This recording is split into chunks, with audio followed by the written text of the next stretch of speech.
Welcome to the second episode of Fourth and Goal podcast brought to you by Ride the Wave Media.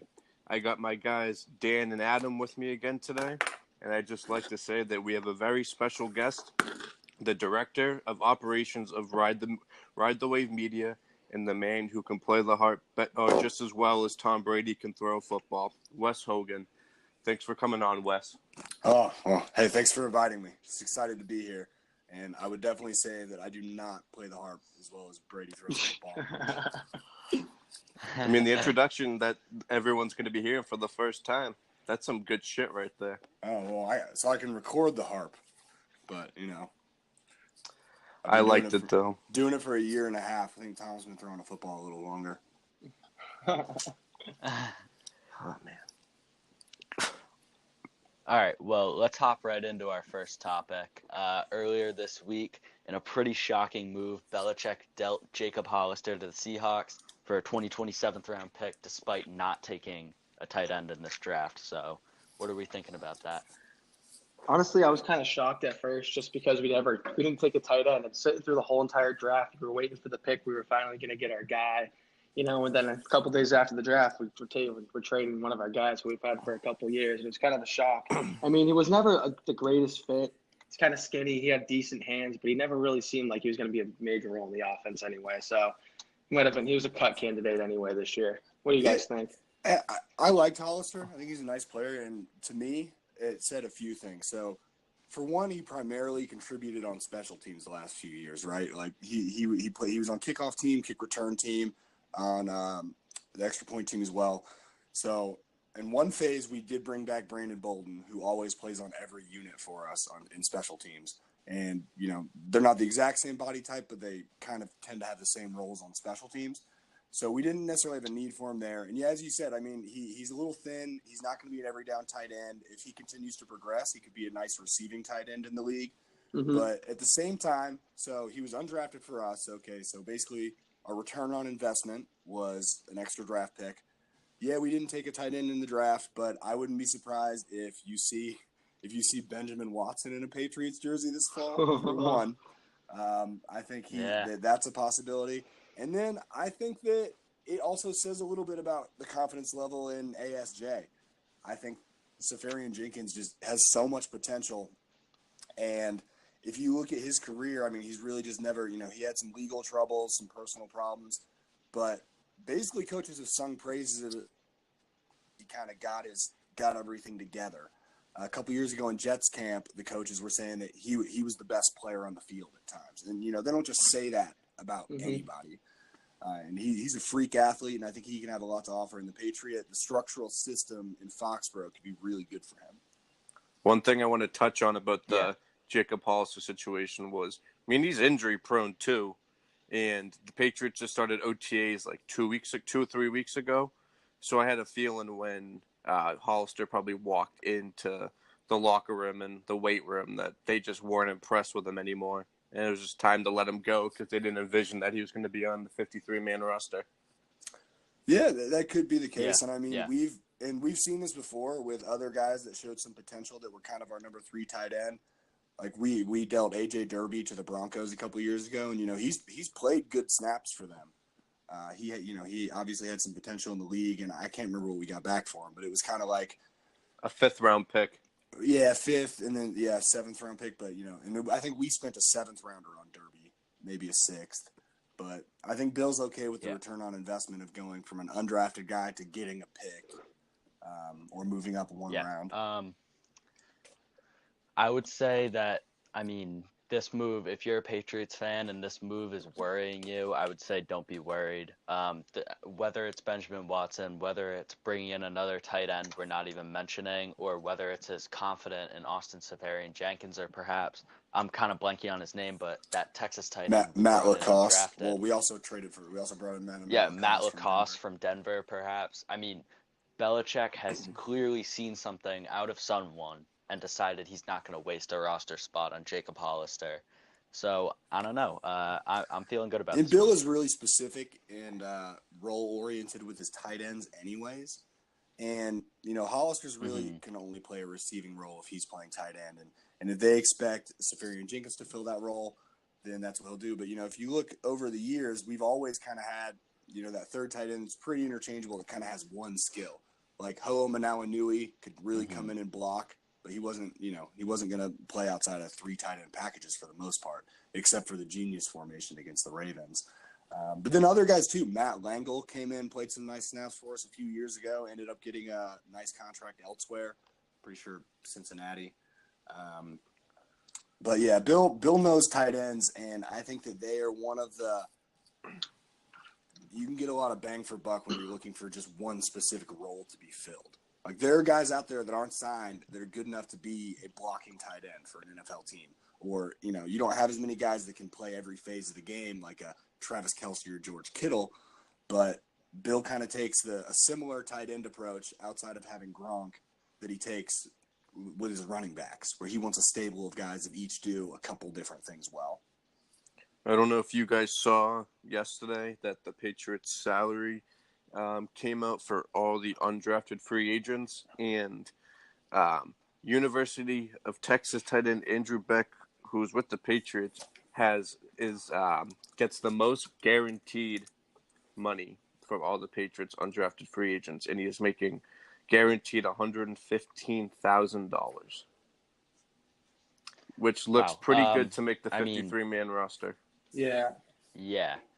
Yeah, well, I remember watching some. So he's likely. Isn't that more guaranteed money than Bebe Thomas has from us right now? Yep. Demarius? I guess this is how you guys would know him. Demarius, I think he has 100,000 guaranteed from us, and that might be it. Yeah, I think Beck is probably someone we could look to develop, considering that Safarian Jenkins only a 1-year contract. But I had mentioned before, possibly bring in somebody else, like a more veteran tight end, because Brady's great, but he's starting to hit a point in his career when you really need to surround him with more playmakers. And I think after drafting Irv Smith Jr., Kyle Rudolph could be a great trade. Definitely. His name's been in a lot of rumors recently, especially with tight end needy teams like us. And the thing about Rudolph, he had a great season in 2016. He had 83 receptions for 840 yards and 7 touchdowns, and that's only a couple years out. So he obviously can still do it. He's a 6'6", he's a big body guy, and he's only taken up 7.2 off the cap this year, which isn't too bad for a guy you're getting like him at this late in free agency and stuff. So yeah, I'm thinking we could take I think we got a 4th-round pick this year from Chicago. Trading back with them, we could probably take that 4th rounder, maybe throw in a 7th that we got, potentially the 7th we got for Jacob Hollister, and just flip that, turn it. It might even be cheaper than that too, because I saw some people saying that he might be a cut candidate if they can't find a good trade partner. So if you just maybe throw a 5th or a 6th out there, maybe they'll just bite the bait, I'm leaning on the West. Yeah, maybe we'll see Belichick. I'm leaning on We might see Belichick just try and wait him out. And his contract is up in 2020, so he'd probably be a one-year thing too, which wouldn't be a bad gig. Well, and I think at this point, Bill has shown he's pretty comfortable with prove-it 1-year deals with guys anyways. And, that's pretty common for us, always kind of has been, and a lot of times we extend those guys anyways. So even with Safarian Jenkins, it's like, okay, if 8 weeks in, they love what he's doing. We've seen more role players than tight end. If you guys remember a couple years ago, we extended Keyshawn Martin mid-season because they really liked what he was doing on special teams. And he had obviously been brought in on a short-term deal, I believe after a trade actually. But, yeah, I just think with tight end is going to be important for us. But I think Bill is really coming to the point where when we don't have Gronk, we need to focus on covering the bases of what you need from a tight end, which is blocking and then, receiving a presence in the middle. And that might not be able to all be from one guy anymore. We've had years where it wasn't, where Gronk was hurt and Martellus Bennett did a great job in several phases of the game. Obviously, Dwayne Allen has been a great blocker for us for a couple of years.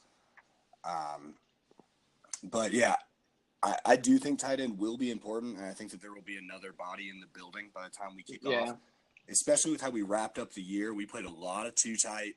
And ultimately, it was an offensive year in the NFL, and when the playoffs came, we zagged when everybody else was zigging.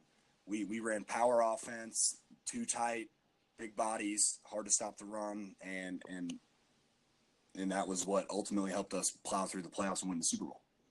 Yeah, and Yeah. like back to what you said, how we want, like you can't replace Gronk. You know, we're gonna have some tight end as committee this year, this upcoming season, and like we were talking about Andrew Beck, he's I watched some film on him last week. He's primarily a blocking tight end. He's not that great in the receiving game. So with his role and him being one of our highest paid undrafted free agents in a while, I think he's a lock to be one of our blocking tight ends at least. And he's actually got a very similar build to Dwayne Allen. He's not quite as thick, but he's kind of a shorter tight end. He's 6'3". Six. That's what I was going to say, about 6'3", which Bill likes. Bill doesn't mind that for a blocking tight end. Obviously, you're not going to be a massive red zone target as a tight end at 6'3". But then, AJ Derby is still floating around. Obviously, there's a relationship there with him. And then Ho'omanawa Nui is unsigned right now too. We never know. We could bring him back.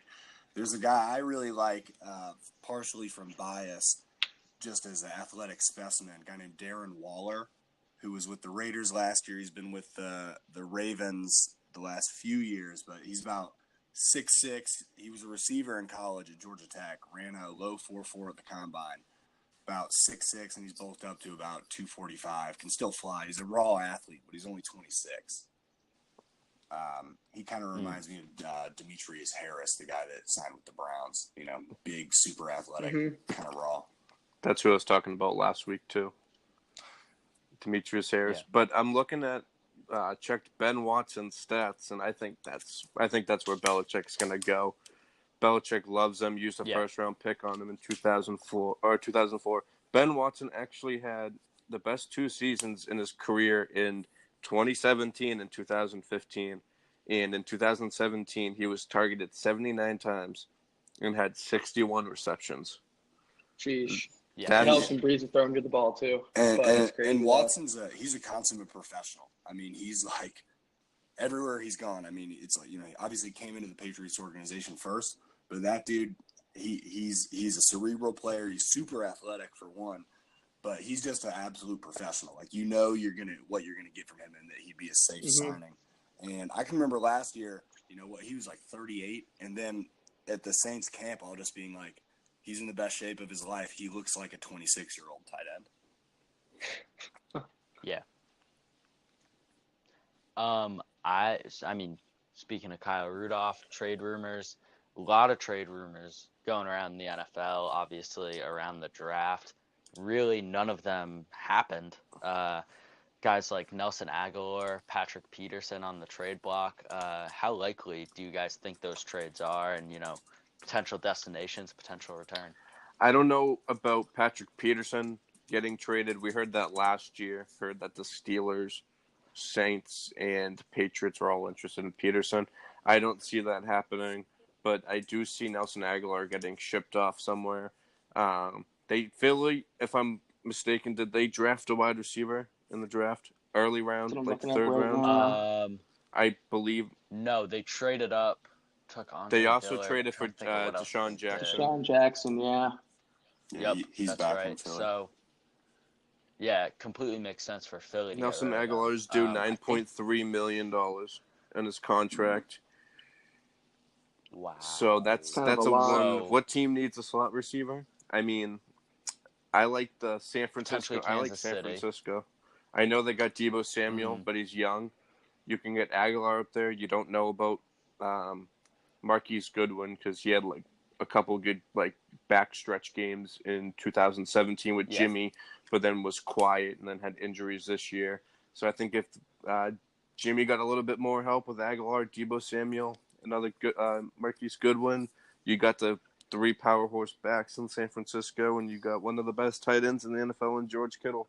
It's a good landing spot for Aguilar, in my opinion. I could see him ending up in Carolina as well. They really like receivers that are good after the catch. That's kind of Norv Turner's staple of his offense, and they've got DJ Moore, who was a great rookie, and then Curtis Samuel, but Curtis Samuel's been very injury prone.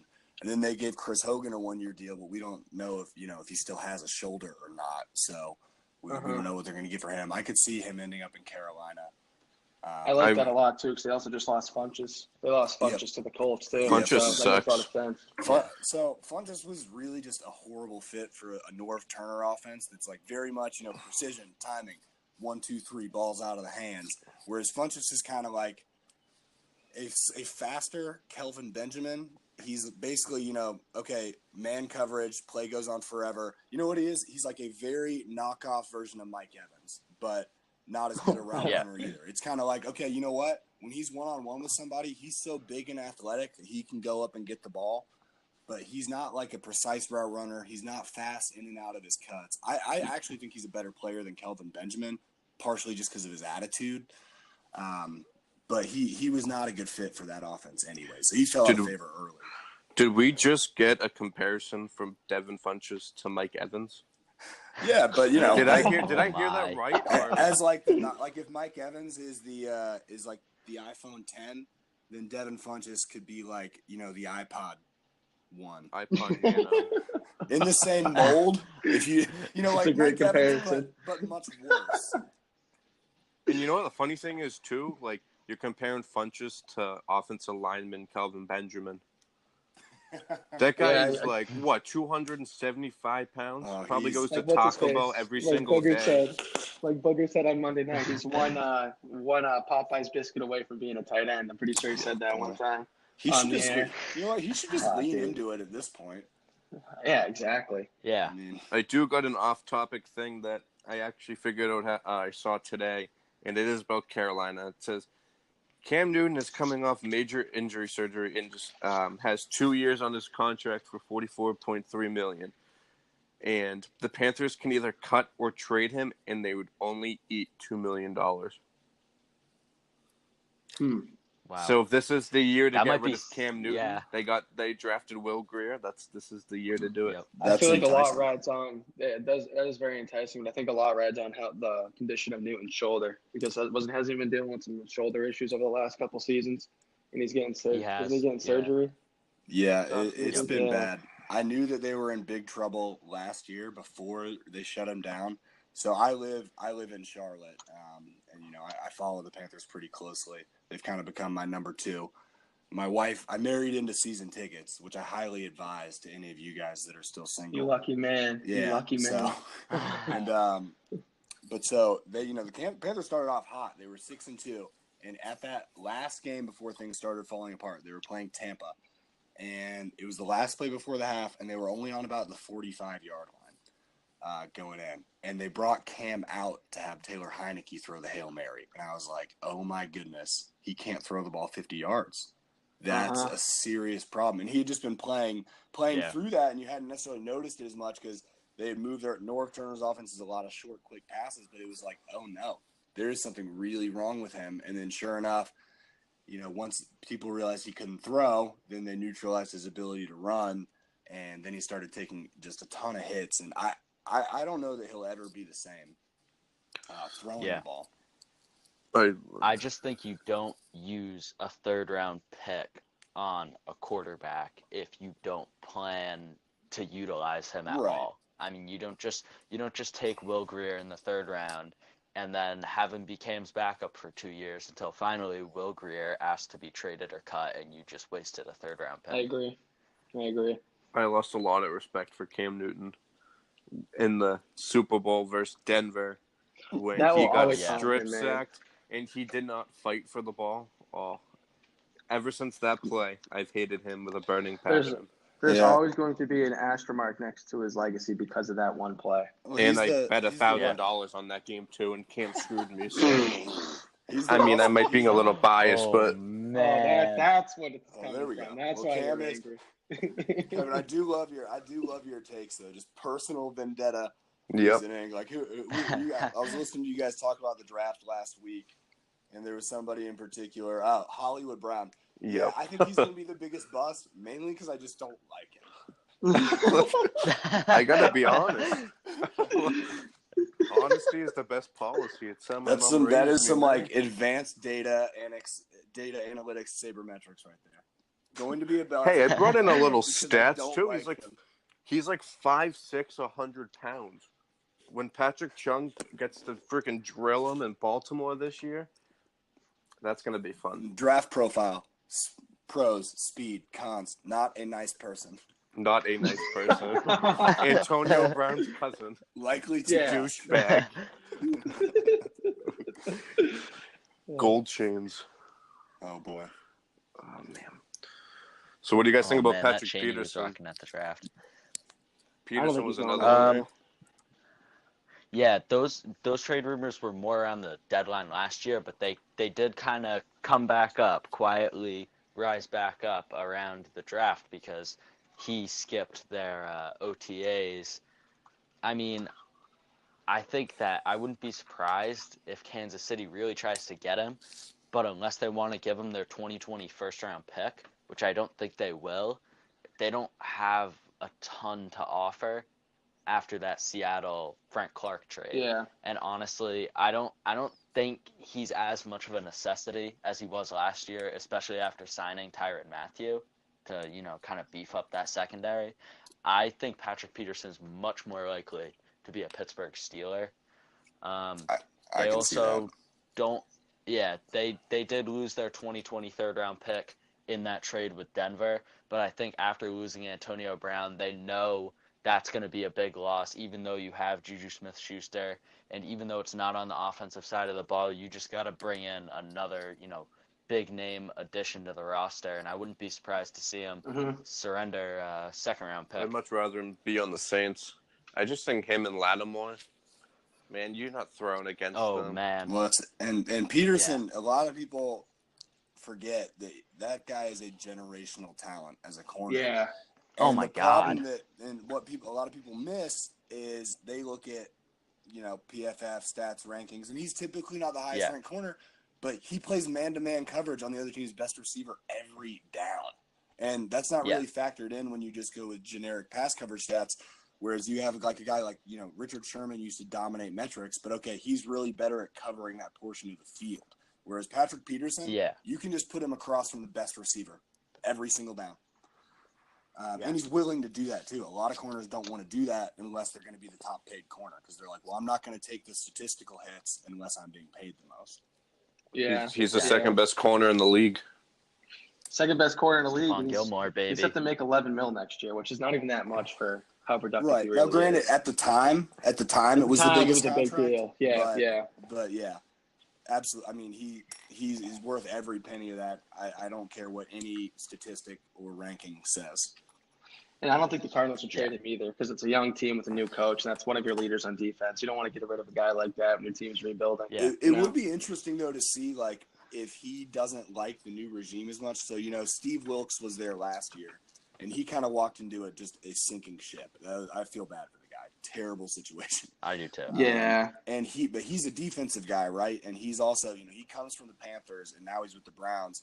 And he really has a very DB-friendly scheme. He's very much on getting quarterback pressure from the front four, and that's why you've seen the Browns make the moves they've made this offseason.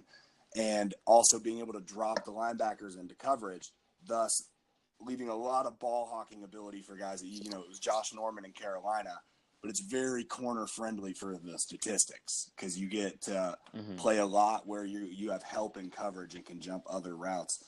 And I'd be curious if, if he would, I don't know, I don't know anything, purely speculation, but he might have been really excited about that kind of defense, that kind of head coach. Now obviously they're going to be going very much leaning in the offensive direction. And, maybe that led to him not going to OTAs. Maybe he wants out, wants to go somewhere else. Yeah.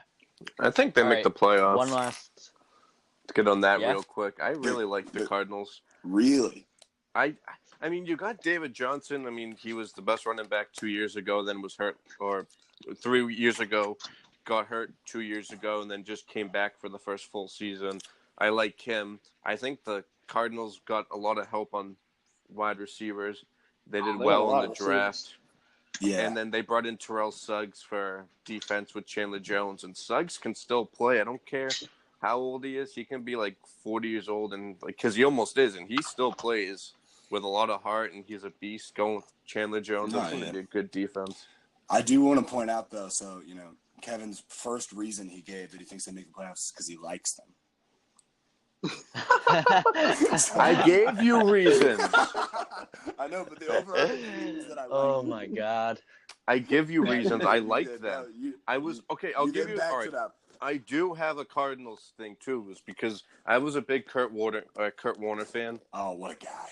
And when he got traded or signed with Arizona, and it was him, Larry Fitzgerald, and Anquan Bolden. I absolutely loved that team in 2009. I was a big Cardinals fan then, and like I was obviously Came pissed. up just short. Yeah, They should have won that game. I was man. pissed. So that's That was why I fair. always have a little. That's why I like the Cardinals. I'm a little biased. I can. That's admit it, fair. but it's okay. Yeah. All right. One last topic before we wrap this one up. Kentucky Derby, obviously, yesterday. Controversial ending, but we don't care about any of that. Does You anybody? got Tom Brady at the Derby with, some of his former backup quarterbacks. Saw a picture, him and Kingsbury, him and Brissett, Garoppolo. What do you guys think about Matt that? Castle.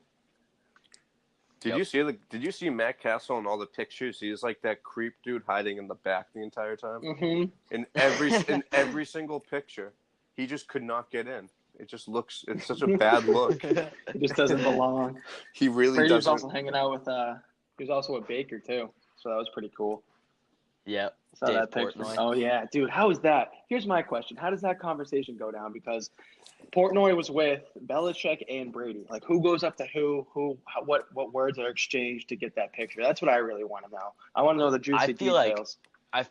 I feel like on paper, you definitely have Portnoy going up to Brady, but I really I don't know. could see Brady that's going what up I'm to saying. Portnoy. I could be like, hey, you're that goofball from Barstool, right?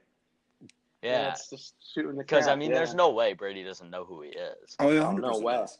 Well, and especially not after every yesterday. report on Tom Brady is that like he goes up and engages with everybody, like doesn't carry himself like he's Yeah. above talking to anybody. He's like the first one to know every rookie's name. He I can totally see him approaching Portnoy. I can see Tom Brady asking Portnoy for a picture. Yeah, Oh, just to kind of break It's the like ice. I had a buddy of mine worked on the film crew set for Tom versus Time, and he said that within a day Tom knew everybody's name, and like by the end of it knew Wow. personal things about every person there. There's That's a story just, that, that's just all true. Like There's what a they say story about that him came with out about rookies. Brady too, with when Van Noy first got traded from the Lions, and Van Noy said he was just taking a piss. He literally got there for an hour, and Brady was like, "Oh, hey Kyle, I'm Tom." Like as they're peeing, and Kyle's like, "Oh, you know my name?" He's like, "Yeah." He's like, "You had like 72 tackles last year," and Kyle's like, "Holy crap!" I think those are one of my favorite stories. Every new Patriot that says that Tom Brady comes up and introduces himself. Hey, I it's just nice to like Van meet Noy you. I'm because he's Tom. peeing. That's a good one too. I love Van Noy. Van Noy is my Van favorite Noy. Van Noy's defensive player. awesome.